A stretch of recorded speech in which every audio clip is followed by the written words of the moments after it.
Texas to the far right. Why?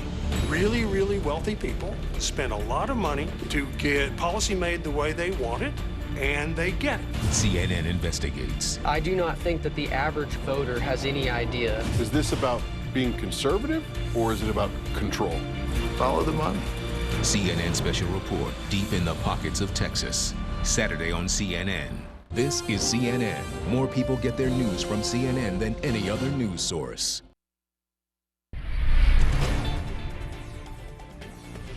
Hello, everyone, and welcome to Amanpour. Here's what's coming up. The evidence of climate change grows with each passing day. UN Climate Chief Patricia Espinosa tells me what needs to be done now. Plus, catastrophe in Afghanistan as an earthquake kills more than 1,000 people. We have a special report. Then, it's affecting my life in a major way, in every way, all because of lies. the January 6th hearings have been explosive, but what will they achieve? I asked Daniel Goldman, who served as counsel to House Democrats during the first Trump impeachment. Also ahead. This is a big controversy, and it's the biggest thing to happen in golf structurally since the game's beginnings. Sports writer Dave Zirin tells Hari Srinivasan how governments use sports washing to clean their image and push through their agendas.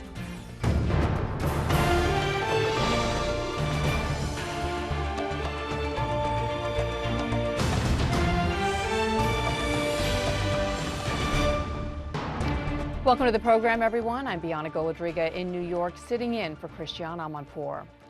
Fatal flooding has killed more than 100 people in Bangladesh and India, while a dramatic heat wave spanning Europe is causing wildfires in Spain. Extreme weather like this will only become more common and more severe as the world drags its heels on climate change. That is what the science tells us.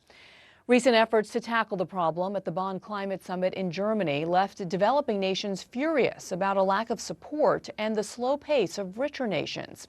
It's a situation complicated by Russia's invasion of Ukraine, which is causing some major setbacks to green energy plans. As you might expect, it's become a trying time to lead the world's climate efforts. And for the last 6 years, that's been the job of Patricia Espinosa, the Executive Secretary of the United Nations Framework Convention on Climate Change. She's set to leave the position as her term comes to a close next month, and she joins me now. Secretary Espinosa, thank you so much for joining us. Let's talk about that acrimony at the Bonn Summit just last week. These talks did not end well, and they're coming off of talks that were rather disappointing in Glasgow last year at the COP26. As I mentioned in the introduction, there is some friction between developing nations and richer nations about who is more responsible to address some of these urgent issues, primarily financially. What do you make of this tension, and what can be done to resolve it? Well, first of all, thank you very much for this opportunity to share some of my views. And also let me say I fully agree with you that the reality, the science is telling us very clearly extreme weather events and more suffering, loss of livelihoods will only increase. And on the other hand, what we are seeing in the intergovernmental process on climate change in preparing for COP27 in Egypt is not very encouraging. Yes, at the Bonn UN talks, there was some progress on some technical issues, but the truth is that none of that will be effective in order to really give a push to the transformation that needs to happen. And there is indeed a lot of a division that is deepening between developed and developing countries. Developing countries feeling left alone and with not sufficient support from the developed world, and on the other hand, developed countries wanting many in the developing world, especially the emerging countries, to take up more responsibilities. But all of this is not helpful. We need to get back to the momentum in Paris, where every country in the world accepted that it had responsibility in addressing climate change, and where developed countries accepted and reaffirmed their commitment to provide support to developing countries. That needs to come together. I would say that finance will be the crucial issue to make COP27 a success in Sharm el-Sheikh. What's the most expeditious way to get everyone back on the same page? Well, I would say if we would see really fulfillment of commitments on finance, basically starting with the provision or mobilization of $100 billion by developed countries in order to support developing countries, that would be really a very, very important step forward to build the trust that is needed so that everyone can feel comfortable about assuming new commitments and having the confidence that others will also follow up on their current commitments. Is the issue perhaps that they're depending on commitments instead of anything more binding? Is there a way perhaps of enforcing these countries to live up to some of their commitments? Obviously, there are circumstances like a war that get in the way, but perhaps, you know, the need to move away from carrots to more sticks could be more effective, no?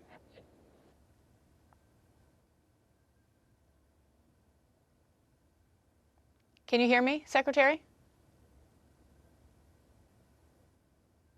I believe we lost her audio. We will get back to that as soon as we can get her audio fixed. We're going to turn now to Afghanistan, where a powerful earthquake has shaken the country and left more than 1,000 people dead.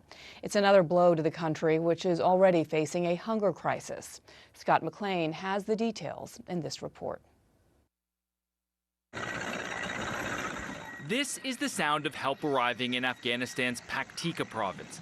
Overnight, the extremely remote area was struck by a magnitude 5.9 earthquake that destroyed buildings and killed more than 1,000 people, the deadliest quake in more than 2 decades. The injured are rushed to the helicopter to be taken for help. At a clinic in the region, the injured lie waiting for whatever help they can get. The epicenter was a sparsely populated mountainous area, but the impact was felt much farther away. It was midnight when the quake struck, this woman says. The kids and I screamed. One of our rooms was destroyed. Our neighbors screamed and we saw everyone's rooms.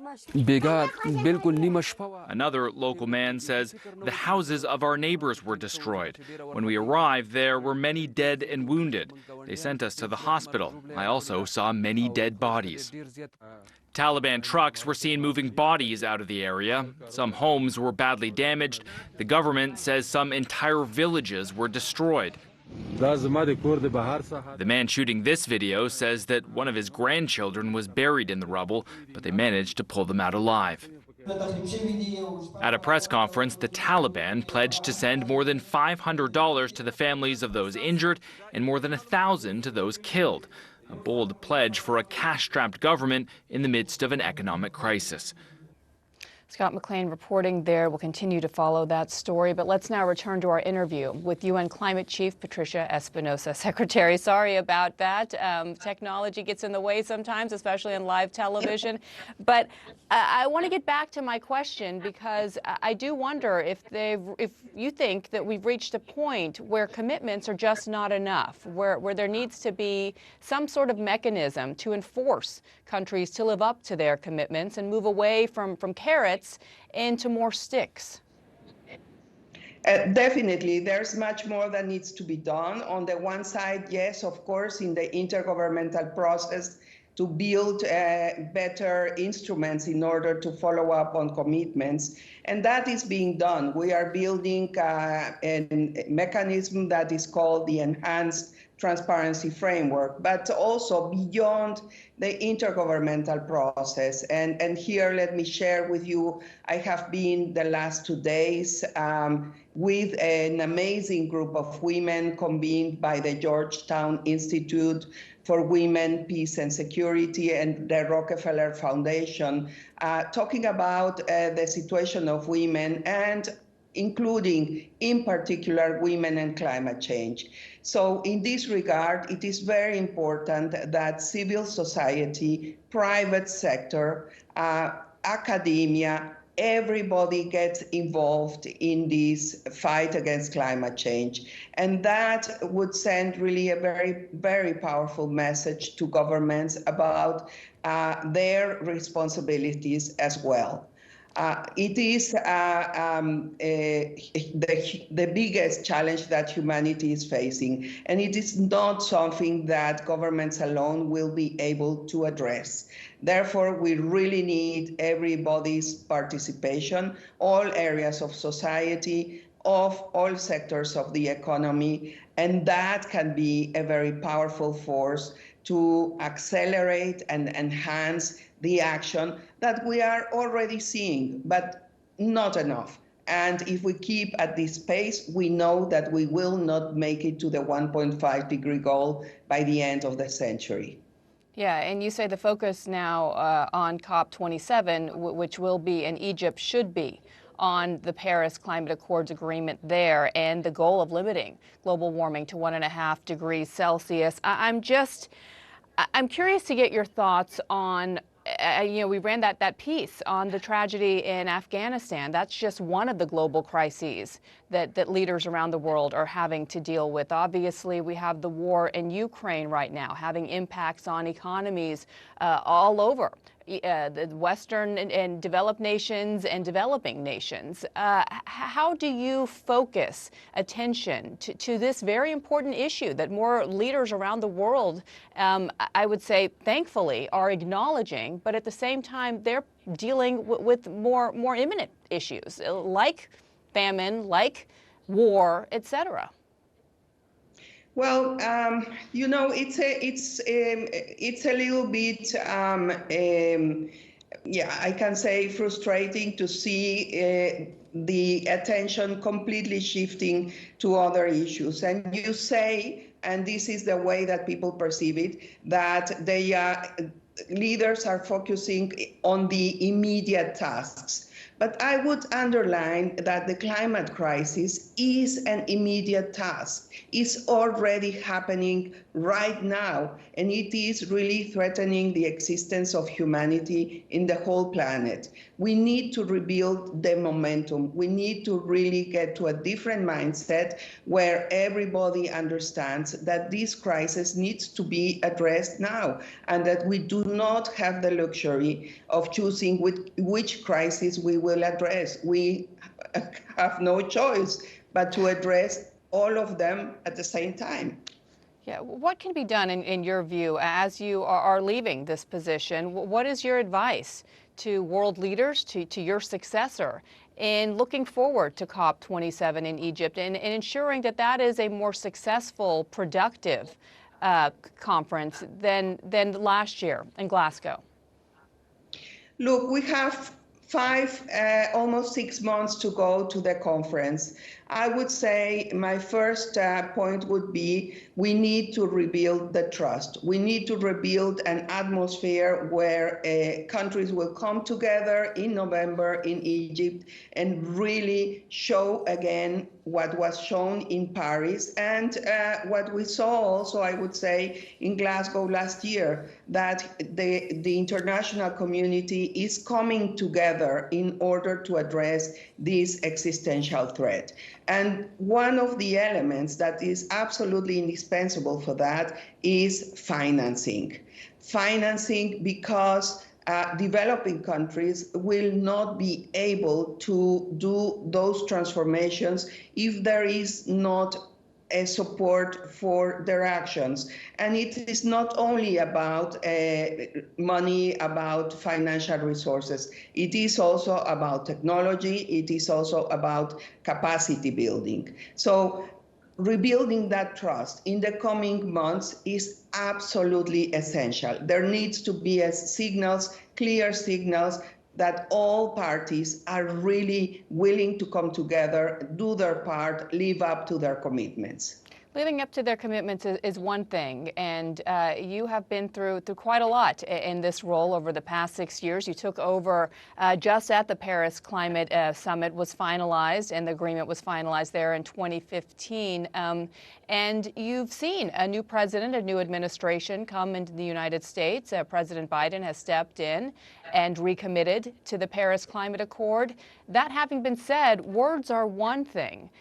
Who will pay for all of this infrastructure, for all of this investment? Where is this money going to come from? President Biden has made a pledge, but it requires much more than just the United States. Absolutely, absolutely. And let me just give an example, and this has become really just a signal of trust building within the process, which is since 2009, there was a commitment to mobilize $100 billion annually as of 2020. That hasn't happened. And at the same time, we know that for the transformation that will require, 100 billion is really nothing that will make any difference. It will not only get us started. So at the same time, the fact that we are not seeing that come together, really translating into a reality, is provoking this very big divide, and also giving some countries that are probably not so eager to accelerate this transformation to say, well, look, there are others that are not living up to their commitments, so we can as well wait. Yes, it is true. We need to be very conscious of the fact that we are living in a very difficult international environment, and that governments also have many different requirements internally at national level. But all the plans, the development plans, the economic plans in the countries, big and small, rich and poorer countries, all of them need to be designed through the lens of climate change. And I would add also through the lens of gender, because it is very important that we make the point the world cannot continue to work on solutions ignoring half of the population. Well, so women have to be part of that conversation as well. Which is why it was so important to have a woman like yourself in this important position and sending this message around the world. Like pandemics, climate change is a reminder to countries around the world that we're all in this together, and we'll all succeed if we all work together. Easier said than done, I know, but it is important. Best of luck in your future endeavor, Secretary. Thank you so much for joining us. Thank you, Bianna. Thank you.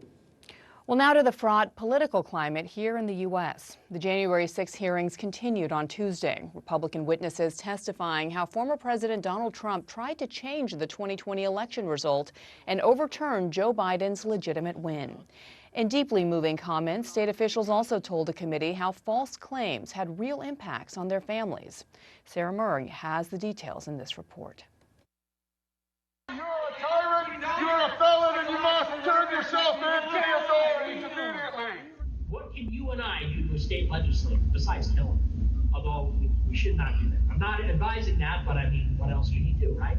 The Select Committee investigating January 6th, again making the case that then-President Trump tried to undermine the 2020 election. This time highlighting the brutal and threatening attacks to state and election officials, all supported by the former president.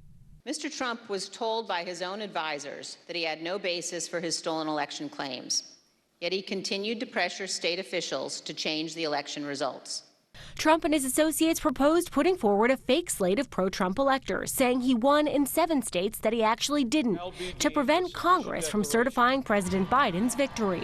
No legitimate state authority in the states Donald Trump lost would agree to appoint fake Trump electors and send them to Congress.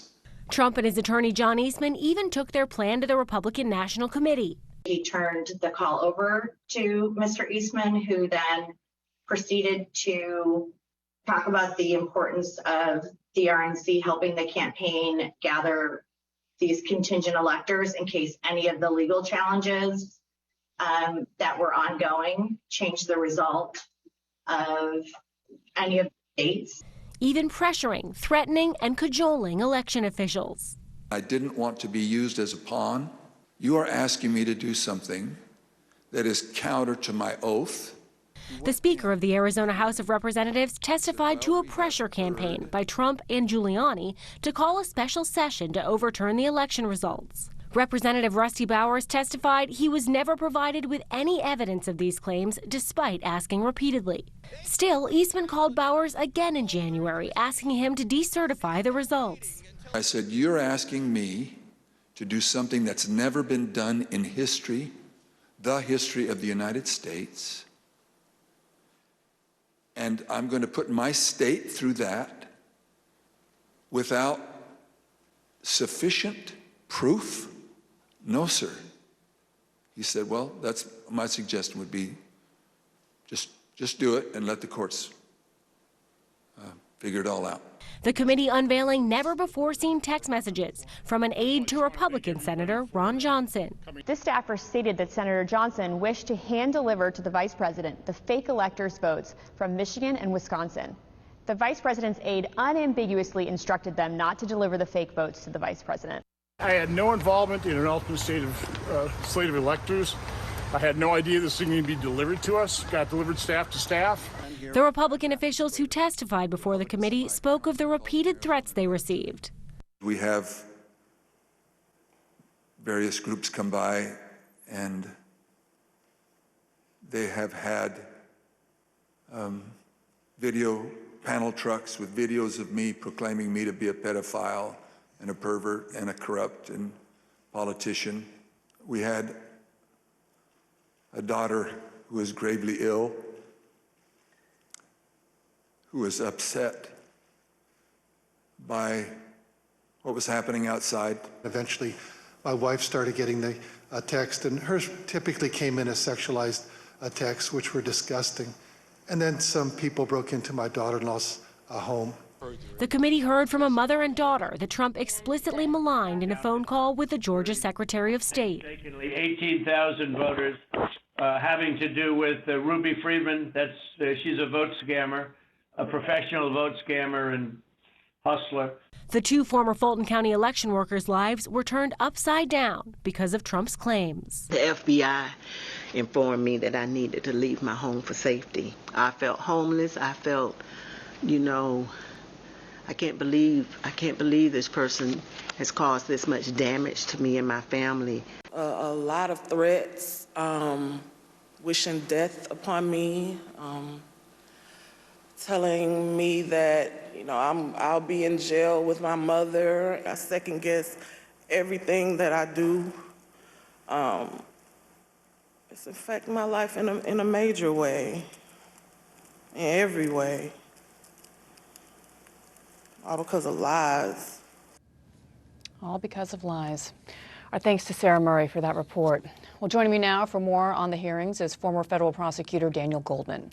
He served as lead counsel for House Democrats during the first impeachment of President Trump. He's also running for Congress as a Democrat in New York. Mr. Goldman, thank you so much for joining us. Just powerful to wrap up of what we heard yesterday there in Sarah's piece. What stood out to you the most from yesterday's hearings? Well, the emotional toll that it took on all of these witnesses, the attacks that Donald Trump and Rudy Giuliani made publicly, and how they incited the threats and the violence from their supporters. And it's not the first time, it's not the second time. In fact, there's a pattern of this with Donald Trump, to the point where he had to have known that when he calls out someone's name as a vote scammer or whatever he did, that is going to trigger his supporters to use threats and violence and intimidate these individuals, these civilians, these public servants. And so it was, in addition to a lot of the testimony about the efforts, the extensive efforts that they went to overturn the election, it was really the personal and emotional toll that struck me the most. And the ripple effects that this had on families. And as you mentioned, public servants, civil servants just doing their jobs and being harassed by Trump supporters and by President Trump and his allies and those that worked around him as well, like Rudy Giuliani.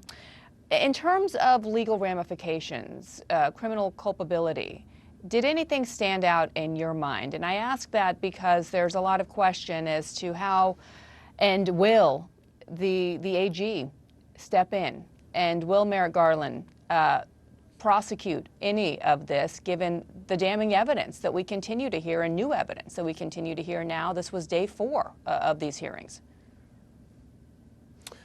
Yes, there is a lot more additional evidence, and each hearing sort of brings out a different category of evidence. In this case, we now know a lot more about the efforts that Donald Trump, Rudy Giuliani, and others in their immediate circle used to press and coerce and intimidate and try to convince state elected officials to simply overturn the will of their voters in their states. I thought Rusty Bowers was an incredible witness, the Speaker of the House in Arizona, where he detailed the efforts where it got to the point where it was just simply Giuliani and others just basically saying, he said this, we have theories, but we don't have evidence. That's not how this works. That's not how our law works. And that's not how the rule of law works. And to use that as a catalyst to try to overturn the election and then to create these fake electors, which is a crime to fake and forge certification to Congress, to an official body, is a crime. So I think the Department of Justice we know they're looking at the fake electors, but these hearings have really, really brought to light how widespread and massive this scheme was to overturn the election. It had a lot of different tentacles. Each of them taken together is quite overwhelming. We also heard a phone call between President Trump and Ronna McDaniel, and she was the head of the RNC, and where he clearly was expressing interest in these fake electors, in this plan hatched by Eastman. Now Eastman is somebody that the president eventually turned the conversation over to, but just the fact that the president was on the phone with Ronna McDaniel there and pushing this theory, does that expose him to any criminal liability? Absolutely. I think, there are others, Rudy Giuliani, John Eastman, who are absolutely in the crosshairs of the Attorney General. But the big question that everyone wants to know is, what did Donald Trump know about this? Because it is necessary for the Department of Justice to be able to prove that he knew that he was pushing false and fraudulent scheme with the ultimate intent of overturning the election. And when he knows that they are this fake elector scheme, which that call indicated that he was aware of, when he is telling Brad Raffensperger to find 11,780 votes, which is one more than he lost by in Atlanta, when he is acknowledging and is informed that these theories are all bogus and fraudulent, and yet he still is pushing them forward, that goes a long way towards proving his intent. I don't think there's any question that there was a crime committed here. The question is, did Donald Trump enter into the conspiracy to overturn the election? And with each hearing, we are learning more and more evidence that he did. With each hearing, we're also learning more and more about these unsung heroes. As we mentioned, you served as counsel for the House Democrats in the first impeachment hearing involving Ukraine and the pressure that the president put on then President or current President Zelensky.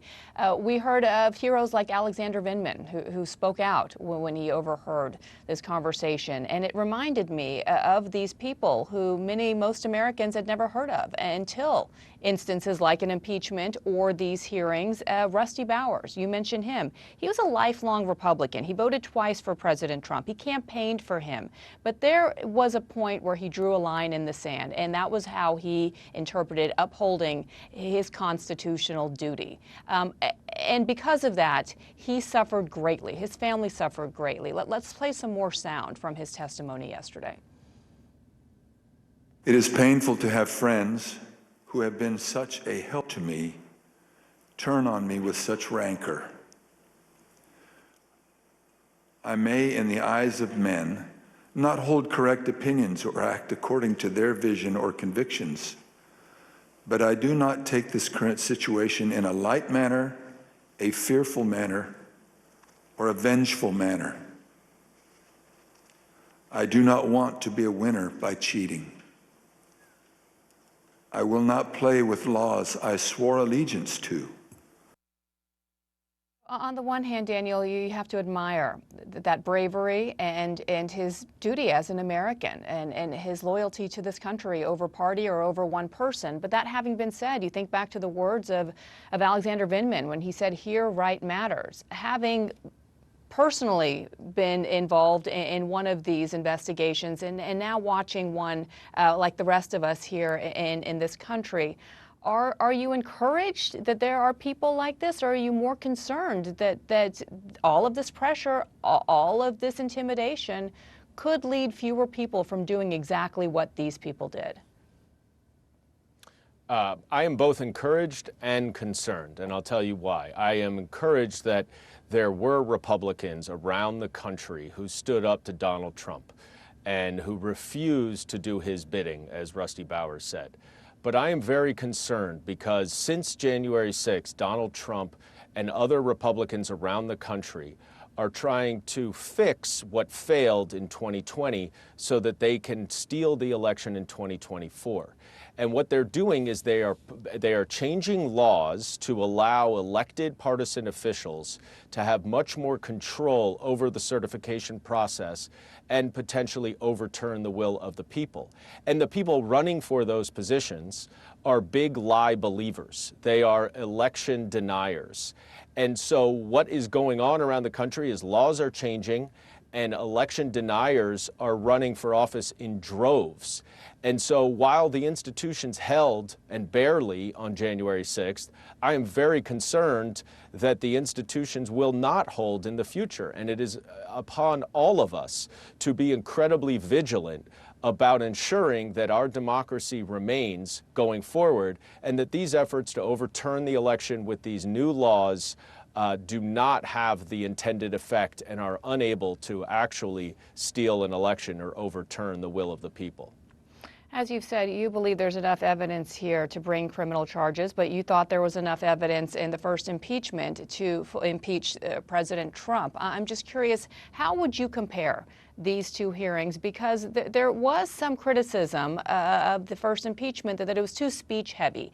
This one seems to be a bit punchier and less reliant on speeches and more reliant just on the facts, on testimony, and on the words from these key witnesses. Yeah, you have to remember that the purpose of the investigations was very different. We were doing an impeachment investigation. This is an investigation to get to the bottom of what happened. Our investigation took 3 months. It dealt with massive obstruction from the Trump administration. We moved quickly, in large part because that was our strategy, but also because we had to.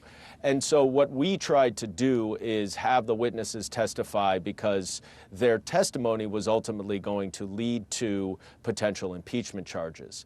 What this committee has done, and they have done a brilliant job, is they have a almost year-long investigation that they're packaging into 4, 5, 6, 7 hearings. We don't know exactly how many, but these are very well prepackaged and prepared hearings that distill the most important evidence out of their thousands of, over 1,000 interviews and over 100,000 documents, and they're presenting these to the American people in a very concise and powerful way. So I think they're doing a fabulous job. I just think that the purpose of what they're doing is a little bit different, and probably they did learn from our investigation what worked and what needed a little bit of additional help. And tomorrow's hearing will be the 5th, and it will focus on the president's attempt to corrupt his DOJ. We're now hearing that the further hearings will be postponed into July. The reason we're giving is that there's just more evidence that they have to work on and put together for these hearings. I'm curious, in your view, do you think they're resonating with the public? There's a lot of damning evidence here, a lot of emotional testimony, no doubt. But do you think it's breaking through in the manner that some on this committee said would be akin to Watergate? Look, I think it is breaking through to more open-minded independence. I think it's hard to break through to the right-wing media ecosphere that is effectively Donald Trump's television network at this point. And they are not providing the details and the facts and the actual evidence that this committee is providing to their viewers.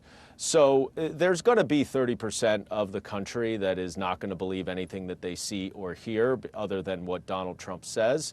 But I think for the significant part of the middle of the country, which is not beholden to Donald Trump, they will be impacted by this. And I frankly think you're starting to see it from some politicians and some Republican elected officials where there are a lot more whispers about trying to distance themselves from Trump going forward, moving on away from the president. And that is an indication to me that these hearings are resonating. As we mentioned, you are running for Congress. I'm just curious, experiencing everything that you have over the past few years in the inner workings of Washington and the partisanship in the country, why run for Congress? What is your mission? What are you hoping for? Well, a principal reason why I'm running for Congress is exactly what we're talking about. The threats to democracy from Donald Trump and the Republican Party that he has co-opted are much worse today than they were on January 6th. I am genuinely concerned that our democracy is in peril because of those efforts around the country to reverse laws and allow for partisan elected Republican officials to simply overturn the will of the people. And I was in the trenches in the first impeachment, as we discussed. I fought for democracy. I fought for the rule of law while leading that impeachment investigation. And I just feel it's incumbent upon me, it's an obligation of every citizen to do everything that they can do. And for me, having had that experience, I would like to get back down to Washington and fight for our democracy. So that is a principal reason why I'm running, because I just think that we are in perilous times right now. Daniel Goldman, good luck to you, and thanks so much for joining us. We appreciate it. Thank you. Well, now, is 2022 the year of sports washing? The Beijing Winter Olympics and the Qatar World Cup have shed a light on the relationship between major sporting events and governments hoping to clean up their image. David Zirin is sports editor of The Nation and host of the Edge of Sports podcast. He joined Hari Srinivasan to discuss what sports washing means and the many examples we're seeing around the world, from Qatar to Los Angeles. Bianna, thanks. Dave Zirin, thanks for joining us. First, let's get the terminology correct here. What is a definition of sports washing? Sports washing is when an authoritarian regime uses a major sporting event like the World Cup or the Olympics as a method of distraction for its crimes it may be committing against its populace. That's how it's usually used. But I think it should also be used as a way to describe when a country uses a sporting event to push through priorities that the citizens otherwise would not be for, like, say, the tearing down of a local community to build a stadium for the purposes of one of these mega events. That's what sports washing is. How is it being used around us right now? Because there's a lot of conversation about a new golf league that the Saudi government is essentially bankrolling.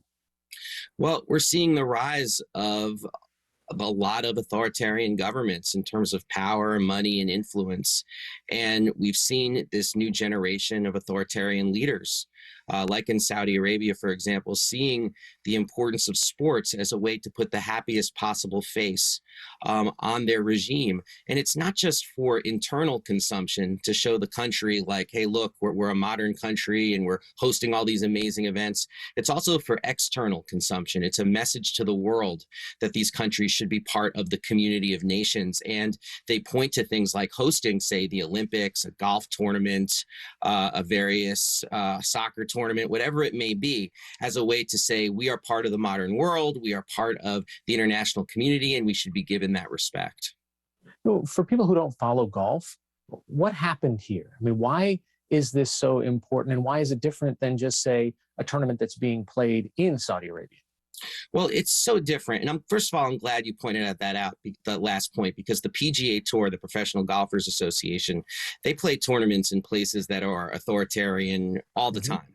Autocracies are very, very popular landing spots for golf tournaments. So the idea that the PGA's hands are clean in sports washing is a fallacy. But what Saudi Arabia has done is it has funded, to the tune of hundreds and hundreds of millions of dollars, a new professional golfers tour called the LIV Tour, the LIV Tour. I mean, it's pronounced in different ways. But the point of it is to actually draw in some of the biggest names from the PGA Tour and basically take them away from the normal course of golf tournaments, even to the point of offering Phil Mickelson nine figures to leave the PGA Tour and join. Tiger Woods was also offered 9 figures to leave the PGA Tour and join the LIV Saudi Arabia Tour, but Tiger Woods actually turned that down.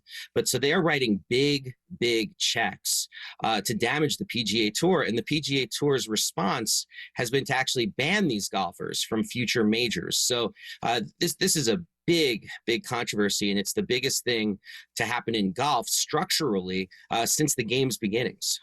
So there are some big names involved here. Phil Mickelson, Greg Norman. I mean, these were household golf names, very successful athletes, probably already very, very wealthy people. What do they get out of doing this?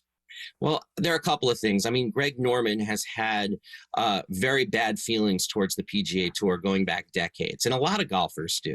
They view the PGA Tour as a cartel, something that operates in a way that doesn't allow for competition. They view the PGA guidelines in terms of what it takes in terms of tournaments to be able to make it to the majors that aren't open tournaments. And so there's a lot of griping about the PGA Tour that's been going on for decades, and Greg Norman's been at the front of that line. So, I mean, I view Greg Norman as somebody who, yes, he's taking the big check, but he's also trying to figure out how to create something different. What the problem is that he's not thinking about where he's getting this money from and what the implications of that are. And Phil Mickelson is somebody, I mean, he's been quoted already as saying that he understands the crimes that Saudi Arabia commits against dissidents, against LGBTQ people, against, of course, Jamal Khashoggi, the Washington Post reporter who was killed. Phil Mickelson is full aware of all of this. But as he says, hey, this is a chance to do something to the PGA Tour. So there's a real blinkered morality at play, where it's like you can understand why they're frustrated with the PGA Tour, why they want to stand up to the PGA Tour, but the method by which they're going about it is earning them nothing but not just poor media coverage, but I mean, also a lot of questioning from their fellow golfers. There has been a line of thinking in the past that we could essentially import democracy and Western ideals under or through the Trojan horse of sports diplomacy, that this is a way for countries to see something better. Is that still the case now? No, if it ever was. I mean, the idea that sports could be a Trojan horse to bring human rights, modern values, progressivism, whatever word we want to use as a stand-in for it, I think we have to look at as just an absolute fallacy at this point. It's just not tethered to reality. I mean, one of the things these mega events bring, particularly in the post 9/11 era, where so much security is demanded to pull these events off, is debt, displacement, and the hyper-militarization of public space. Now, how does a country pull that off without a serious uproar among its populace?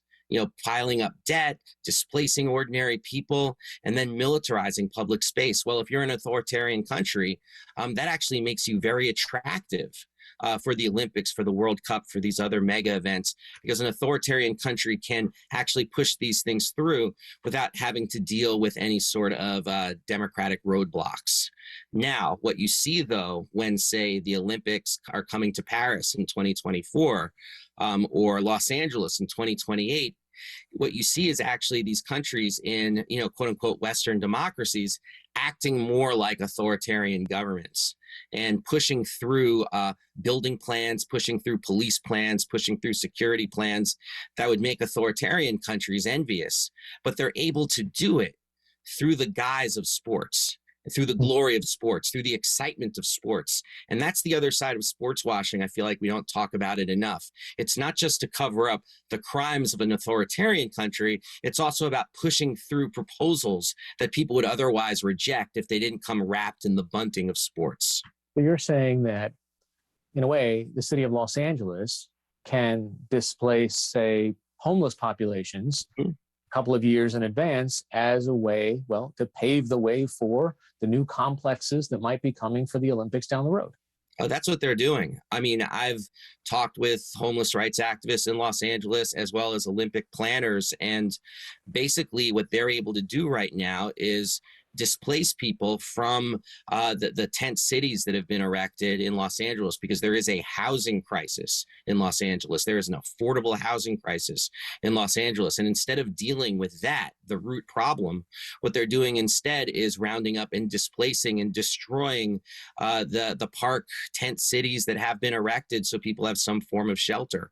And how are they able to do this? How are they able to do this above, instead of there being some sort of civic response, is they talk about the 2028 Olympics and the importance of preparing for the 2028 Olympics, whether that means building infrastructure for it or just making the city a place that they think is going to be more sightly for an international audience. What is the role of the IOC here? Because they have a pretty large checkbook when it comes to deciding or what city that they're going to, and it will have a huge ripple effect on at least a local, if not regional, economy.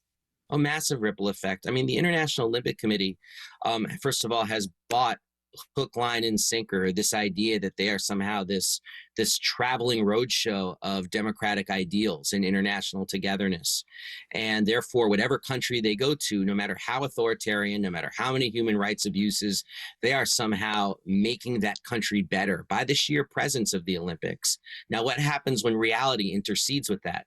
What happens when they say, oh, we're going to hold the Winter Games in China, and we're going to make China somehow a better place just through our presence there? And then, of course, there's a ton of evidence to the contrary in terms of attacks on human rights workers, on Muslim population, on all sorts of issues we can talk about that China transgresses human rights. The Olympics feel like they're still doing the right thing. So then they find themselves in a position of making excuses for China and actually being a force that aids and abets directly China's political operation. I mean, and they do that in every country where they go. They're always going to be the cheerleader of whatever country they're in, whether it's China, Russia, France, the United States. They're going to stand by them no matter what that country is doing to prepare for the Olympic Games. So the IOC, I mean, becomes more than just sort of like a quiet partner. They become a political force in these countries to justify what we've been discussing, the debt, displacement, and militarization, because they say not only are the Olympics worth it, but we're actually leaving this country better than where we found it. The World Cup, obviously billions of people excited about it. It's going to be played in a place where there have literally been thousands of workers who have died in horrible conditions. But FIFA says, that's not really our place to decide. No, because Qatar wrote a very big check and the Qatari monarchy has decided that it will spend billions of dollars of its country's wealth for the purposes of sports washing, of presenting itself to the world as somehow this modern monarchy that needs to be accepted into the broader society. Now, the crimes in Qatar have been so extreme. I mean, you mentioned the deaths of migrant workers. It's estimated that as many as 30 to 40 workers have died directly in just making the stadiums, creating the infrastructure for the World Cup itself, let alone the hundreds of deaths that have taken place in other projects. And the conditions that these migrant workers have faced is absolutely horrific. So one of the things that the two biggest unions in England are demanding, along with Amnesty International and Human Rights Watch, is they're saying that FIFA needs to put aside $440 million. I don't know how they came up with that figure, but it's certainly a big number, to create a migrant center in Qatar where people can get support, have grievances met, and just some sort of social infrastructure for the migrant workers in Qatar, because currently there is none. There's nowhere they can go in the face of these labor abuses. And this call has been taken up by some very high up people with the English national team. So we'll see if that goes anywhere. But that's really what I'm talking about, Hari, is this idea that people are going to have to agitate for these institutions to act in a different way than they've been acting really for the last century, but particularly since 9/11, where the pressure to have a security games has been very intense and has cost millions upon millions of dollars. You mentioned the pressure that the unions in the UK and Amnesty International has put on FIFA. What is FIFA doing to try to get ahead of this? They're abdicating, is what they're doing. They're trying to create some semblance of friendly public relations in the run up to the World Cup. So this isn't the issue that we're talking about each and every day. See, already this World Cup comes draped in shambles, all right, because the World Cup should be happening right now. And when Qatar won the bid, they said, we are going to create state-of-the-art air-conditioned stadiums. So even in the 109-degree summer heat, World Cup soccer can be played. That turned out to be, of course, a fantastical lie that people at the time said that will never happen. But FIFA was willing to accept that because it was also accepting some very large checks. Not to mention a bribery scandal about why the World Cup went to Qatar in the first place that's been reported upon extensively. So I think what the FIFA is trying to do is to get ahead of the issue over the next several months with the hopes that when the games start, we're not talking about the deaths of migrant workers and the years in prison LGBTQ people face in Qatar. The fact that some countries are telling LGBTQ fans to not even travel to Qatar during the World Cup, that they can't guarantee their safety. They don't want those stories out there. They want stories of a Qatar that is actually in better shape than it would have been precisely because of the presence of the World Cup. Given the prestige that's at stake, given the eyes of the world are watching, and given how integral soccer is, especially in the lives of pro athletes, I mean, should we be putting this onus on the Messis and the Neymars of the world or their countries? I mean, should they be boycotting the World Cup? And how do we force this kind of change and attention to happen? You know, it's so interesting, Hari, because what you're asking is a question that I'm seeing across society on a host of issues. Like, does it really move the needle to have a celebrity speak out for change? You know, does a celebrity, whether it's an athlete or a movie actor, does them using their platform to speak out on an issue actually make a difference? And I think there's a lot of evidence that says that our attention on celebrity, our attention on the famous stepping up, doesn't necessarily move things forward. I mean, it can create, tremendous awareness. It can amplify issues already at play. But at the end of the day, what's going to be needed are institutions, ordinary people, unions, human rights organizations, start to see these games, whether it's the World Cup, the Olympics, or what have you, as political events. Here we are having a conversation while Brittany Griner is still being detained by Russia. She's clearly a political pawn here. Yes. It's not because of whatever trace of whatever she might have had in a vape or not. I mean, there hasn't been a trial. There hasn't been evidence presented. Nobody knows exactly why, but we do know that she's one of the greatest athletes the United States has ever produced. Absolutely. And one of the things that you've seen is a lot of women's basketball players have said that they're not going to play in Russia, where women's basketball is not only a huge sport, but it's also extremely lucrative. And so, you know, those kinds of boycotts actually do make a difference. They create an atmosphere of pressure on Russia to release Brittney Griner, or at least negotiate her release. I mean, that's the kind of sports diplomacy that we need. Sports diplomacy from below, sports diplomacy that isn't forced upon athletes to say things they might not necessarily want to say, or try to make it like they mean things they don't necessarily mean. We need a constant level of pressure around Brittney Griner's release, first of all, on the U.S. State Department to make sure they're dealing to make this happen. But we also need, and we've seen, athletes speak out in solidarity with Brittney Griner. See, that's the kind of political sports collision that can actually make a difference. And I think that the seizure of Brittney Griner and the creation of this Brittney Griner political prisoner in Russia has been a real consciousness changing moment for a lot of athletes, because it's one thing to speak out about injustices here at home, whether it's police brutality or whether it's equal pay.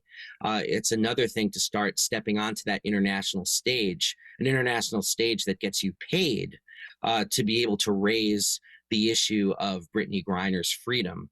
But when you have somebody who's a friend, who's a teammate,